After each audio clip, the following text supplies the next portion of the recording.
The emergency alert came through at 4:47 a.m. the same moment. Victoria. Elizabeth's phone began vibrating with 17 consecutive notifications. She was already awake, staring at the ceiling of her Boston penthouse, rehearsing her opening remarks for the 9th time that night. Outside the first hurricane to hit, Massachusetts in 23 years was accelerating up the coast, winds already clocking 90 miles per hour. Logan Airport had just announced it would close in 4 hours. The Japanese and Indian delegations were scheduled to land in 6. Victoria threw off the covers and crossed to the floor-to-ceiling, windows overlooking the financial district. Even through the rain-streaked glass, she could see the lights flickering across downtown Boston. Rolling blackouts, the news had warned. The billion-dollar merger that would define her career, that would finally prove she'd exceeded her father's legendary tenure at Neural Edge Systems, was about to collapse before it even began, not because of market conditions or competitive pressure, but because nature had decided to throw a tantrum at the worst possible moment. She pressed her father's watch against her wrist, the vintage Patek Philippe he'd worn the day he'd closed the Chen Yamamoto partnership in 1987. Dead for 3 years now, and she could still hear his voice. Control the room, Victoria, or the room controls you. Today, she couldn't even control the weather. By 6:15 a.m., Victoria was in the back of the black Mercedes, her chief of staff's voice crackling through the speakers with updates that grew progressively worse. The Indian delegation had diverted to Philadelphia. The Japanese team was circling, waiting for a 30-minute window to land before the airport locked down. The governor had just declared a state of emergency. And the interpreters? Victoria asked, watching the flooded streets blur past. Silence, then both agencies called. The interpreters won't risk traveling in these conditions. They're offering remote video translation, but nothing works remotely when you're negotiating power dynamics between Tokyo, Mumbai, and Boston, Victoria snapped. We need people in the room. Physical presence. Eye contact. Body language. She pressed her fingers against her temples. This deal is already fragile. Nakamura-san thinks we're trying to edge out the Indian partnership. Sharma thinks we're favoring Japanese tech integration. If we're all sitting in boxes on a screen, we might as well send the contracts through a chatbot. She glanced at the driver's eyes in the rearview mirror. He was older, maybe 60, with silver threading through dark hair, and he'd been assigned to her only 3 days ago after her regular driver had quit without notice. She didn't even remember his name. Something generic. Michael? Marcus? Take Atlantic, she ordered. Avoid the tunnel. The tunnel is faster even with traffic, he said quietly. I didn't ask for your analysis. I said take Atlantic. His eyes met hers in the mirror for just a fraction of a second, then returned to the road. Of course, Miss Elizabeth. They drove in silence through sheets of rain that hammered the windshield like accusations. Neural Edge Systems occupied 14 floors of the Millennium Tower, and by the time Victoria arrived, the building was running on backup generators, casting everything in a harsh, fluorescent pallor that made her executives look haunted. Her CO, David Park, met her at the elevator with a tablet and an expression that suggested he'd aged 5 years overnight. Nakamura's team landed, he said, following her down the corridor. Barely. They're saying it's an omen. Bad feng shui. Sharma's people are stuck on I-95 from Philadelphia. 2-hour delay. Minimum. And we still don't have interpreters. Victoria shouldered through the conference room doors. The space was designed to impress. Wraparound views of Boston Harbor. A table made from reclaimed aircraft carrier steel. Walls displaying Neural Edge's autonomous navigation patents. $30 billion in intellectual property visualized. Today it felt like a very expensive coffin. Get me every translation service in New England, she said. Contract agencies, university departments, freelancers. I don't care. Someone speaks Japanese and Hindi fluently enough for billion-dollar negotiations. We've called 17, then call 34. The morning descended into controlled chaos. Nakamura Takeshi arrived with his 6-person delegation at 8:45, impeccably dressed despite having flown through a hurricane. He was 72, a legend in precision robotics, and his company's partnership was essential for Neural Edge's expansion into autonomous manufacturing. He accepted tea, complimented the view, and mentioned very politely that perhaps they should reschedule, given the unexpected complications. Victoria felt something cold settle in her chest. Reschedule meant renegotiate. Renegotiate meant 6 more months of due diligence. 6 months for competitors to make their move. We appreciate your commitment to arriving despite the weather. Nakamura-san, she said, bowing with precisely the right depth. The Sharma delegation will arrive shortly, and I assure you we will have proper interpretation services in place. Nakamura smiled. It didn't reach his eyes. Of course. We trust in American efficiency. The Indian team arrived at 10:30, led by Priya Sharma, who was 45, brilliant, and visibly irritated at having spent 3 hours in traffic. Her consortium controlled the manufacturing infrastructure that would make the three-way partnership functional. Without Mumbai's production capacity, the deal was academic. Ms. Elizabeth, Sharma said, shaking water off her coat. I hope we're not wasting our time. My board authorized this trip with the understanding that we'd have professional interpretation in clear terms today. And you will, Victoria said with more confidence than she felt. At 11, and with both delegations seated and growing restless, David leaned close to Victoria's ear. We've got nothing. Every qualified interpreter is either already contracted, unavailable, or won't travel. The university suggested we try their graduate students. No. Victoria's voice was flat. We are not using graduate students for a deal worth $1.4 billion. Then what do you want me to... The conference room door opened. Victoria's assistant appeared, looking apologetic. Ms. Elizabeth? There's someone here who says he might be able to help, unless they have 20 years of diplomatic interpretation experience. I'm not interested. 22 years, actually. The voice came from behind her assistant, and Victoria turned to see her driver standing in the doorway. He'd removed his cap, and without it, he looked different, older, but also somehow more present. He held himself with quiet dignity, his hands loose at his sides. Excuse me, Victoria said. I couldn't help but overhear the situation, he said, his voice measured and calm. My name is John Carter. I was the chief interpreter for the State Department's Bureau of Economic and Business Affairs from 1998 to 2020. I'm fluent in Japanese, Hindi, Mandarin, Arabic, and Russian. I've interpreted for 3 presidents and negotiated translation on treaties worth considerably more than what you're discussing today. The room went silent. Victoria stared at him, her mind trying to reconcile the quiet driver who'd taken her orders with the man now standing before her with the posture of someone who'd briefed heads of state. You're a driver, she said. Currently, yes. I needed flexible work to pay for my daughter's medical school tuition. Government pensions don't stretch as far as you'd think.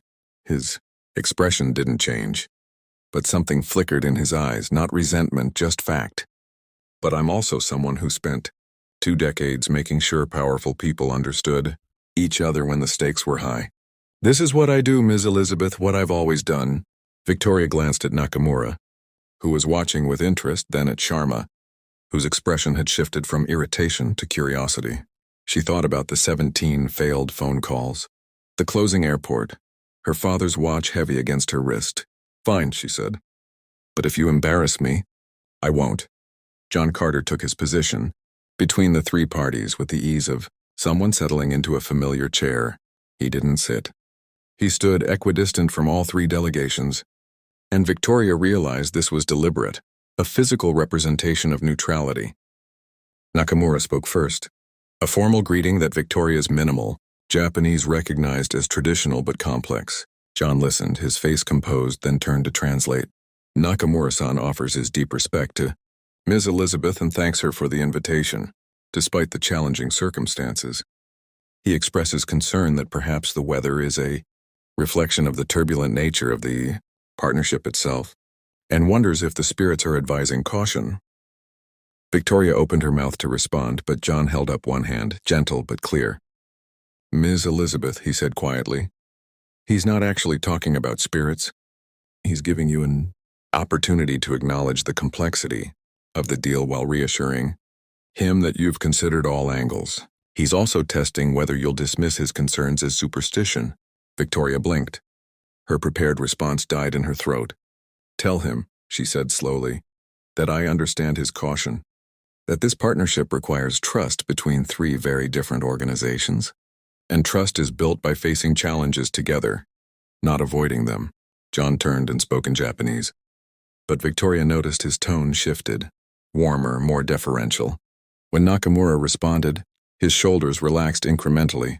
He appreciates your wisdom, John translated, and notes that Ms. Elizabeth's father had the same quality, recognizing that the strongest steel is forged under pressure. The meeting continued, and Victoria began to understand what she was witnessing. John wasn't just converting words from one language to another. He was reading the room like a conductor reading an orchestra. When Sharma expressed frustration about production timelines, John didn't just translate her words, he conveyed her underlying concern about being sidelined in the partnership, and suggested phrasing for Victoria's response that acknowledged Mumbai's central role. When Nakamura asked about intellectual property protections, John explained the cultural weight behind the question. It wasn't about legal concerns. It was about honor and legacy, about ensuring his life's work wouldn't be diluted. Hours passed. The storm raged outside, but inside the conference room, something unexpected was happening. Victoria found herself not just negotiating a deal, but actually understanding the people across from her. Sharma wasn't difficult.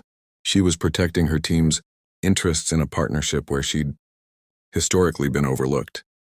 Nakamura wasn't old-fashioned. He was ensuring precision and respect in an industry that often valued speed over craft. At 4:30 p.m. during a break, Victoria found John standing by the windows watching the storm. "Why didn't you tell me?" she asked. "You didn't ask," he said simply. "You saw a driver. That's what you needed to see." "I was rude to you this morning." "Yes." She waited for more, but he simply looked at her, patient and calm. "This morning," Victoria said carefully, "you could have let me fail. You could have let me lose this deal as payback for dismissing you." "Ms. Elizabeth," John said, and for the first time, she heard something almost like warmth in his voice. "I didn't spend 22 years in diplomatic service to learn revenge. I learned that most conflicts happen because people don't understand what's actually being said underneath the words. You weren't rude because you're a bad person. You were terrified you'd lose something that mattered to you, and you responded by trying to control what you could control, including me. That's not an excuse."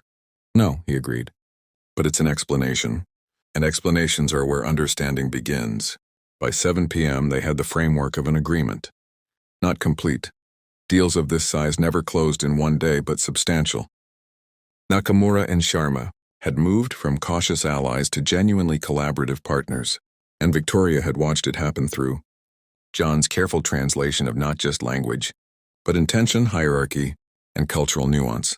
As the delegations prepared to leave, Nakamura approached John directly and spoke in Japanese. John bowed, responded, and Nakamura smiled, genuinely this time. After they'd left, Victoria turned to John. "What did he say?" "He said it's rare to meet a true interpreter in the modern age, someone who understands that communication is an art, not an algorithm." John paused. He asked if I'd be available for the implementation meetings. Victoria looked at him for a long moment. Outside, the storm was finally breaking, late afternoon sun cutting through the clouds in dramatic shafts of gold. She thought about her father, about his watch, about all the things she'd thought she'd understood about power and control. "John," she said, "I need to apologize." "You already did." "No," I acknowledged I was rude. "That's different." She took a breath. "I saw you as a service, not a person.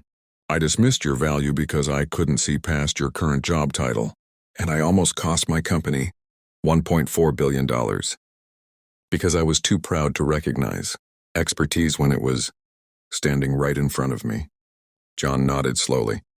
"Apology accepted." "I want to offer you a position," Victoria said. "Director of International Relations. You'd handle all interpretation and cultural consultation for our global partnerships. Full benefits, salary commensurate with your experience, and flexible enough that you can still support your daughter's education. That's generous." "It's strategic," Victoria countered. "But also, I think I need people around me who understand that translating language is the easy part. Translating intention, culture, fear, hope, that's what actually matters." John smiled, and it transformed his entire face. I'll consider it. But Ms. Elizabeth, I have one condition. Name it. You stop treating expertise like it only exists in corner offices. The person who knows the best route through traffic might also know something about navigation. Through cultural complexity, the administrative assistant might understand office dynamics better than any executive. The maintenance worker might see structural problems before your engineers do. He held her gaze. Humility isn't weakness. It's wisdom. 3 months later, Neural Edge Systems announced the most ambitious manufacturing partnership in the autonomous systems industry. The press coverage focused on the technology, the market implications, the stock prices. But inside the company, something had shifted. Victoria Elizabeth stood before her board of directors, presenting quarterly results, and mentioned almost casually that they'd created a new division focused on human-centered communication in global business, that they were pioneering a model where cultural intelligence was valued as highly as artificial intelligence, that perhaps the future wasn't about replacing human expertise, but about recognizing and elevating it. Her father's watch sat in her office drawer now, a reminder but not a burden. She wore a different watch these days, simpler, less expensive, purchased with her own first paycheck rather than inherited. And every morning when John Carter arrived at Neural Edge's offices, he walked through the front entrance like every other executive, greeted by name, his expertise visible to anyone who bothered to look. Because sometimes the person who can save everything isn't the one with the most power or the biggest title. Sometimes it's the one who spent decades learning that the space between languages is where understanding actually lives, in the careful translation of fear into trust, hierarchy into partnership, pride into humility. And sometimes, if you're very lucky, that person is standing right in front of you, waiting patiently for you to finally see them. The hurricane had passed. The real storm had been internal all along. And in learning to weather it, Victoria Elizabeth had discovered something her father never taught her. The true leadership isn't about controlling the room. It's about making space for the people who can help you understand it.